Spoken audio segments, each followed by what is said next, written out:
El trabajo que yo hice desde la antropología social, trabajó con jóvenes de sectores populares de Córdoba y en ese trabajo me propuse indagar en las violencias que designan las vidas de estos jóvenes, qué sentidos y qué experiencias tienen en torno a ellas.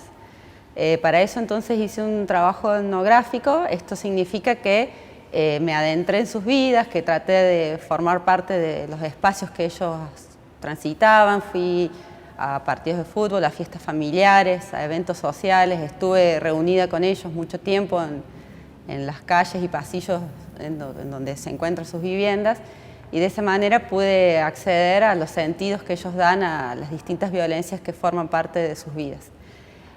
Lo que para mí significó aprender el trabajo etnográfico y aprender el oficio del antropólogo, implicó poner en suspenso mis propias categorías sobre qué son las relaciones sociales o qué son las relaciones sociales cuando hay violencia en ellas, y también poner en suspenso ciertos modos de concebir a los jóvenes. Digamos, por ejemplo, los jóvenes con los que yo trabajé no estaban habituados a poner en palabras sus prácticas o sus experiencias cotidianas, entonces mis preguntas implicaban un esfuerzo para ellos de tratar de explicar algo que en verdad se vive, se siente, pero que no muchas veces se le pone palabras.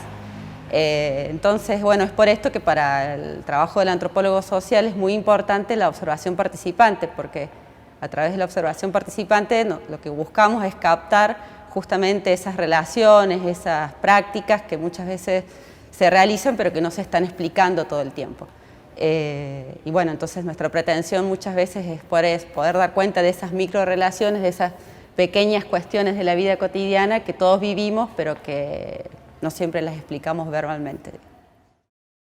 Yo hago trabajo de campo en una comunidad aborigen o indígena de los cerros jujeños, que se llama Huachichocana.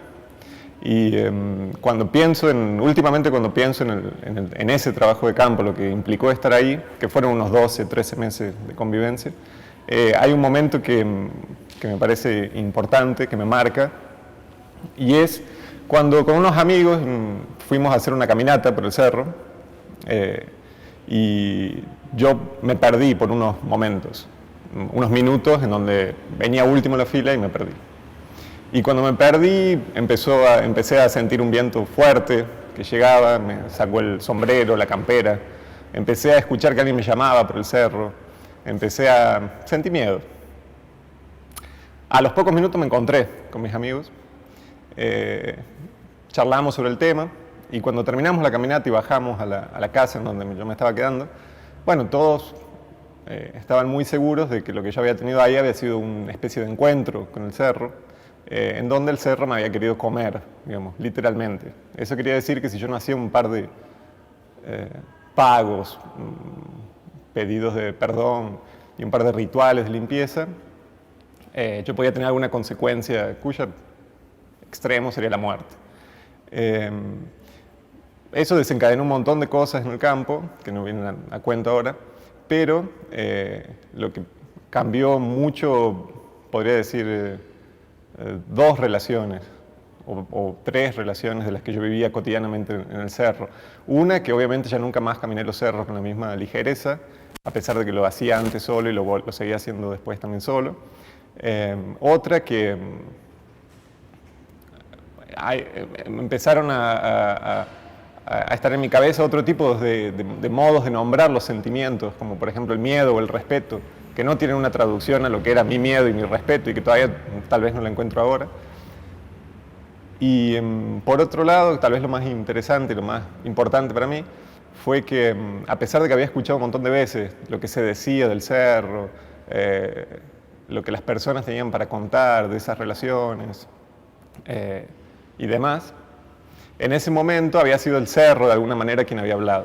Entonces, a partir de ese momento había que hacerle, digamos, lugar en la etnografía, no solamente a lo que me pasaba a mí y a mis preguntas, y a lo que le pasaba a las personas con las que yo hablaba y a sus preguntas, y a los que ellos decían de los animales y de los cerros y a lo que yo veía, sino también a lo que tal vez estaba diciendo el cerro. Bueno, mi trabajo de campo y mi experiencia es en un espacio interdisciplinar que se llama etnobotánica, Y el desafío de este campo interdisciplinar es dialogar y articular los saberes populares, tradicionales, con los saberes académicos. Estamos como tensionados en ese espacio, ¿no? Y bueno, trabajamos en el campo con comunidades campesinas y aborígenes. He trabajado en el centro norte de Chaco, este de Catamarca y en el sudoeste de Córdoba. Y mi experiencia ha sido ver la riqueza de conocimiento, lo pionero que es a veces estos saberes en relación con lo académico, la profundidad de saberes en relación a las plantas medicinales y alimenticias. Bueno, una anécdota en este sentido es que uno va con las propias categorías o clasificaciones que le enseñan en la universidad de las plantas, angiospermas, gimnospermas, monocotiledóneas, dicotiledóneas. Y bueno, y cuando uno va al campo, si bien recolecta esto y las clasifica de esa manera, la gente también tiene sus propias clasificaciones. Y así me encontré con que me hablaban de plantas cálidas y frías para enfermedades frescas y cálidas. Me hablaban de clasificaciones de leñas como fogosas, chispeantes, ardedoras. Y bueno, era uno desestructurarse de esas clasificaciones y entrar a profundizar en estas otras formas de diferenciar, ¿no? Y bueno, lo que encontré buscando en bibliografía era que estas clasificaciones de las enfermedades y de las plantas en cálidas y frías provenía de la época de los griegos, del siglo VI después de Cristo, pasó a Persia, de Persia pasa a Arabia, de Arabia a España, de España al Viejo Mundo y de ahí llega a América y todavía están vigentes en estos contextos, ¿no? Especialmente entre los campesinos. Una de las características peculiares del trabajo de campo etnográfico son las estadías prolongadas que hacemos las y los antropólogos en los lugares en los que trabajamos. Y bueno, y en esas estadías prolongadas uno genera relaciones, se generan relaciones de todo tipo, son experiencias que nos transforman profundamente. Y bueno, recuerdo en este momento una experiencia, yo a lo largo de los meses que estuve viviendo en la localidad y en el cerro en Tumbaya, en la provincia de Jujuy, bueno, establecí muchas relaciones con muchas personas, me hice amiga de Lidia. Y en un momento, en el festejo del Día de los Muertos, el 1 de noviembre, se hizo una ceremonia donde nos hicimos comadres de pan, a partir de lo cual establecimos una relación de comadrazgo y desde ese momento yo tuve que empezar a tratarla de usted. Bueno, ahí generamos esa relación y es muy gracioso porque hasta el día de hoy nos cuesta mucho tratarnos de usted, teniendo una historia previa de tuteo.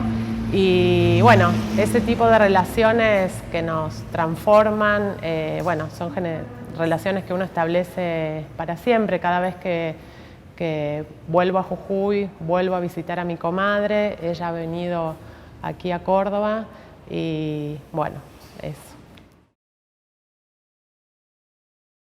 Resulta que una vez yo estaba en la villa conversando con una vecina y se para un móvil policial en la casa de uno de los chicos con los que yo siempre me juntaba a conversar en la esquina y yo cuando veo que el policía se lo quiere llevar, corro hasta el lugar sin pensar porque me salió como del corazón correr y increpar al policía y el policía me sacó corriendo, me mandó a estudiar, se armó un revuelo bárbaro y bueno, a partir de eso yo estaba muy nerviosa, la mamá de los chicos que pensaba, porque a veces las personas nos ven como trabajadores sociales o como psicólogos, me tenía un poco de desconfianza. A partir de eso me invitó a pasar a su casa, me convidó a unos mates y bueno, empecé yo también a entender que las personas tenían múltiples maneras de controlar esas situaciones y de actuar frente a esas situaciones y entendí que mi mirada era por ahí muy proteccionista hacia ellos, cuando en realidad ellos tienen sus propias formas de accionar frente a esas situaciones. Entonces, bueno, fue una experiencia que creo que cambió mucho nuestras formas mutuas de mirarnos, yo para ellos y ellos hacia mí. Y a partir de ahí, esa fue una de las familias con las cuales empecé a trabajar hasta el día de hoy. Hace, bueno, más o menos 7 años que estamos trabajando juntos. Yo trabajo con personas que viven en situación de pobreza hace 20 años ya.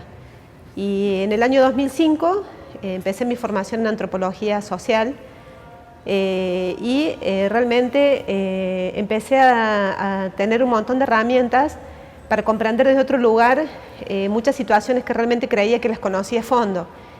Y mi tema de estudio es la muerte, las relaciones sociales entre vivos y muertos. Y realmente de situaciones que creía que conocía a fondo, la antropología me dio herramientas como para poder encontrar nuevas relaciones que nunca las hubiera encontrado de no ser por esta disciplina.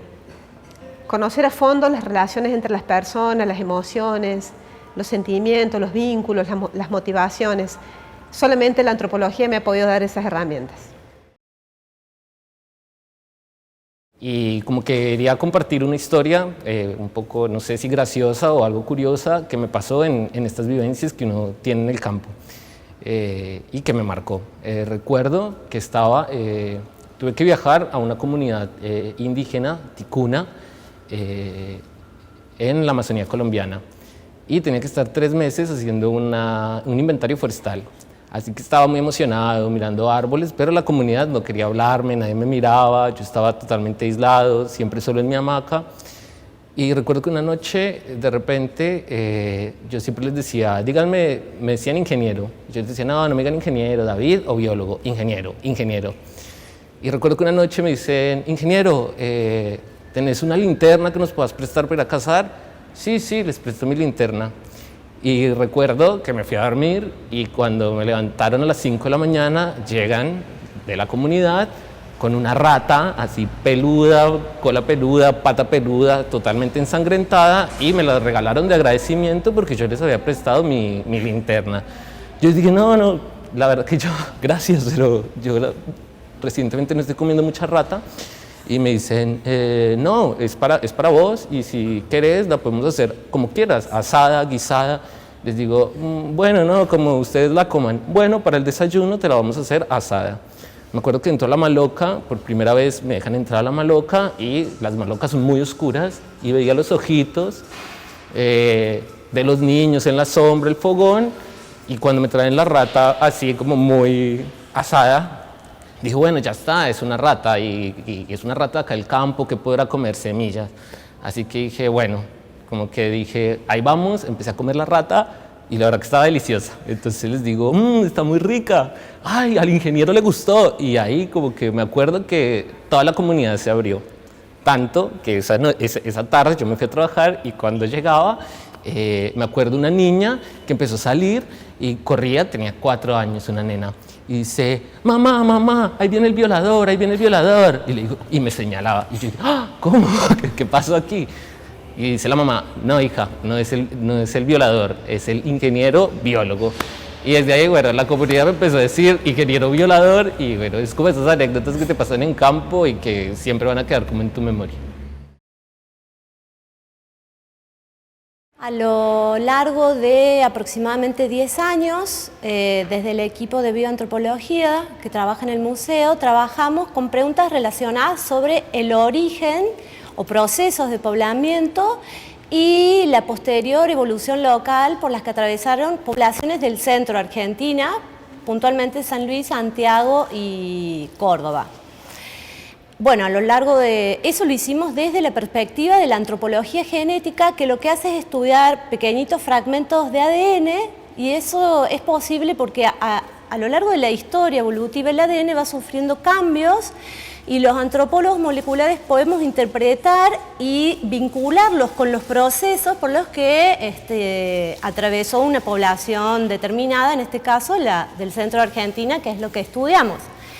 Pero bueno, lo que les quiero contar que a lo largo de esos años, cuando nosotros recolectábamos las muestras, es decir, en el momento del encuentro con las personas, durante la explicación de nuestros objetivos, un llenado pequeño de planillas que nosotros hacíamos, les contábamos de qué se trataba, observamos que en aquellas personas había no solo un deseo de saber por ese estudio que nosotros hacíamos, sino también un deseo de contar y de reubicarse en un mapa de pertenencia que tenía que ver con sus propias historias familiares. A partir de esa observación, y a pesar de que pasaron muchos años, nosotros quisimos recolectarlas Entonces, conformamos un equipo interdisciplinario conformado por bioantropólogos y antropólogos sociales y lo que nos preguntamos o transformamos esas preguntas originales que tenían que ver con de dónde vinieron nuestros antepasados, qué caminos recorrieron, las transformamos o sumamos otras que tenían que ver cómo los cordobeses entienden sus historias familiares en relación a esa prueba de ADN o cómo ellos reconfiguran su identidad en un contexto particular que tiene que ver además con una molécula que es el ADN y que en la actualidad está cargada con bastante símbolo y tiene una fuerza política muy importante. Empecé a hacer trabajo de campo en realidad no como antropóloga, sino como comunicadora social, pero quería contar una anécdota que fue lo que me fue llevando a transformarme de comunicadora social que utiliza la técnica del trabajo de campo a una antropóloga social. Y esa anécdota fue que un poquito de tiempo después de empezar el proyecto, el trabajo en la comunidad, en una comunidad mapuche de Nor Patagonia, en Neuquén, nos invitaron a asistir a una rogativa, que es una ceremonia muy importante para todo el pueblo mapuche, muy importante para la comunidad mapuche en la que trabajábamos, que se dio en marzo de 2005. Nosotros en aquella oportunidad fuimos sin saber lo que estábamos observando. Nos habíamos puesto en una colina cercana al campamento de la ceremonia y de allí observábamos sin entender nada de lo que ocurría. El primer día, dura 3 días la ceremonia, el primer día todo transcurrió tranquilamente, pero esa primera noche empezó a soplar un viento inclaudicable, un viento patagónico que no dejaba hacer absolutamente nada. Y entonces al día siguiente, que el viento continuaba, el lonco, o sea el cacique, el jefe de la comunidad, nos pidió que nos retiráramos porque algunos de los pobladores atribuían que el viento que se había levantado era culpa de la presencia huinca, de la presencia blanca del no mapuche que estaba observando la ceremonia, específicamente de una mapuche con ojos claros.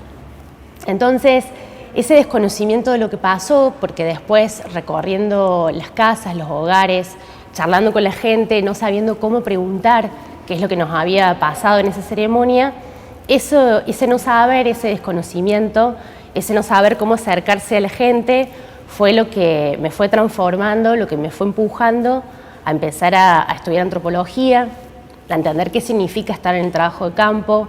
Me instó a aprender mapuzungún y lentamente, a través de estos casi 10 años de trabajar en Patagonia, Argentina, con comunidades y grupos mapuche, empecé a entender por qué el viento se había levantado ante nuestra presencia en el Camaruco o el Guillatum de la comunidad Ancatros. Yo estudié psicología en Bolivia, soy boliviana. Me interesó mucho el campo de la antropología una vez que viajé a Córdoba. Había venido como una especie de año sabático y recuerdo que ese viaje fue transformador porque yo estaba en la Plaza de Villa Libertador, que es el barrio en la zona sur, que lo caracterizan por ser el barrio que contempla la mayor cantidad de migrantes bolivianos y peruanos de Córdoba. Y para mí era muy particular porque el domingo se realiza una feria muy grande allá y parecía que el domingo yo viajaba por un ratito a Bolivia, había todo de Bolivia, como en pequeñas cantidades, pero que podía encontrar muchas cosas de las que representan mi cotidianidad. Después entré a la facultad a hacer la maestría de antropología y me inserté a un grupo de investigación de antropología, de migraciones. Y en este grupo a mí me parecía muy raro lo que para mí era cotidiano, para ellos era extraño. Entonces era como una contradicción entre lo que era para unos extraño y para mí cotidiano. Ese desencuentro entre lo naturalizado y lo no naturalizado empezó a formularme preguntas. Y después yo me inserté más dentro de la colectividad boliviana y empecé a entender cómo hay razones y situaciones que nos hacen vivir lo cotidiano todos los días, más allá de de la distancia en la que nos encontramos. Eso fue una de las motivaciones por las que yo decidí estudiar migración boliviana, siendo yo en el contexto cordobés y argentino, siendo migrante. Y al mismo tiempo no considerándome migrante, porque desde las transformaciones colectivas voy creyendo que todos somos personas y que la migración es una construcción social que nos ubica en categorías para ponernos en lugar de los otros subalternos, esos otros que pueden estar en rangos inferiores frente a las demás personas. Eso fue otra de las motivaciones para mí de estudiar migración boliviana y de hacer mi trabajo de campo etnográfico en el barrio Villa Libertador, donde decidí, de cierta forma, apelando a la antropología clásica, hacer etnografía en el territorio donde se estudia. ¿Ibas sola? Así me preguntaban siempre cuando yo les contaba o les cuento a la gente que hago trabajo de campo en una villa. Y sí, me imagino que esa es la pregunta que se hacen si leen los diarios, los medios de comunicación, en donde se repite todo el tiempo que la villa, en la villa habitan gente que mata, violadores, drogadictos. Parece que fuera el lugar donde se concentran todos nuestros males. Sin embargo, gracias a la antropología me acerqué y me acerco a distintas villas de la ciudad de Córdoba y me siento muchas veces como en familia. Hago trabajo de campo tomando mate. Gran parte de esos mates son cebados por madres de jóvenes muertos en contextos y en situaciones de violencia. Así que he compartido situaciones de mucho dolor y a su vez también de mucha alegría. Esos prejuicios yo siempre pensé que eran muy exagerados, pero siempre hacen sentido en nuestras propias investigaciones y en nuestros propios pensamientos. Cuando yo hacía entrevistas y escuchaba a las madres contarme las historias de sus hijos, siempre ahí había un prejuicio de mi parte respecto de que esas madres no habían cuidado bien a sus hijos. Y todo lo contrario, aprendí que son las que cuidan, las que se preocupan, las que están encima de sus hijos, igual que lo hacemos en general casi todas las madres. Descubrí cómo se cuidan entre todos, cómo aprenden a ser madres, imitándose unas con otras, y también allí yo aprendí muchas de las cosas que implemento siendo madre de mi propia hija. Entonces me di cuenta que había muchas cosas que, si bien nos alejaban, había muchas otras que nos hacían muy cercanas.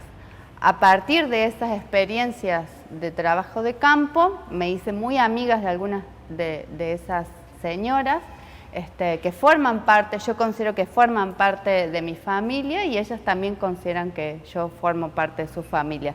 Así que a partir del trabajo de campo empezamos a compartir distintas experiencias y distintas celebraciones del ciclo de la vida. Entonces también me llaman no solamente para contarme alguna novedad del barrio, sino también para que yo incluya algunos de los objetos que son muy queridos por ellas dentro de las grutas que arman para sus hijos. Me llaman para celebrar alguna misa, para organizar alguna marcha. O sea que también empecé a formar parte de esas redes que me hacen muy cercanas y que me hacen mucho mejor persona, creo yo.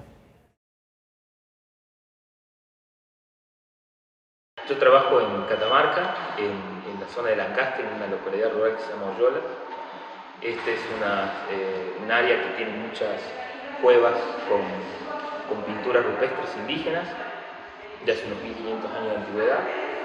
Y también trabajamos en vinculación con las comunidades locales, particularmente con gente de la escuela que está muy cerca de donde están las cuevas. Y les voy a contar una experiencia que nos pasó a nosotros. Desde el 2008 estamos relevando, tomando fotografías, dibujando las pinturas que están en estas cuevas y tratando de interpretarlas qué se estaba pintando, cómo se estaba pintando, y en una ocasión hacemos un taller con la escuela y vamos de visita con los chicos de uno de los grados de la escuela para ver cómo arqueólogos y chicos de la escuela de este lugar interpretamos estos motivos quizá iguales o de manera diferente. Y nos pasó particularmente que habíamos estado relevando durante un montón de tiempo toda una serie de motivos que estaban en las paredes de la cueva, que eran puntitos, toda una serie de puntitos que para nosotros no iban a ningún lugar y no formaban ninguna figura, y para los chicos cuando estamos ahí en la cueva eran zorros, eran pájaros, y entonces se nos presentó un dilema de las formas de interpretación de estos motivos y empezamos a trabajar junto con ellos para poderle dar o narrarles la historia de estas cuevas. Así que esa es un poco la historia que nos pasó y nos sirvió mucho para investigar.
Me propuse conocer a mis antepasados, a los antepasados de la antropología cordobesa.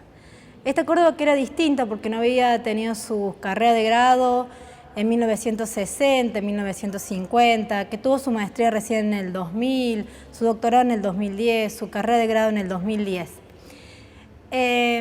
Con esa inquietud y consultando, todos me decían que la edad de oro de la antropología cordobesa había sido la década de 1960. Así llegué a Ana. ¿Quién es arqueóloga, Ana?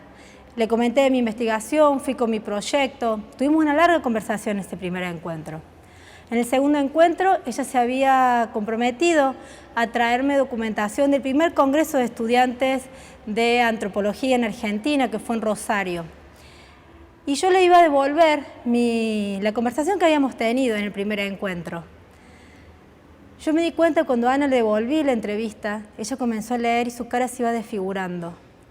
Y ella comenzaba en un tono muy lento y cada vez más lento y pausado a leer la entrevista que yo le estaba devolviendo. Al finalizar, ella me miró, me preguntó si yo era periodista, que si yo había ocultado un grabador y me pidió que me retirara. Yo en ese momento no comprendía lo que me estaba pasando. Y después, pasó el tiempo, pude charlar de nuevo con ella y lo que pude descubrir que ella, a pesar de que era arqueóloga, no sabía lo que hacía un antropólogo social. Y yo no había tenido la capacidad de explicarme y de decir cómo trabajamos los antropólogos sociales.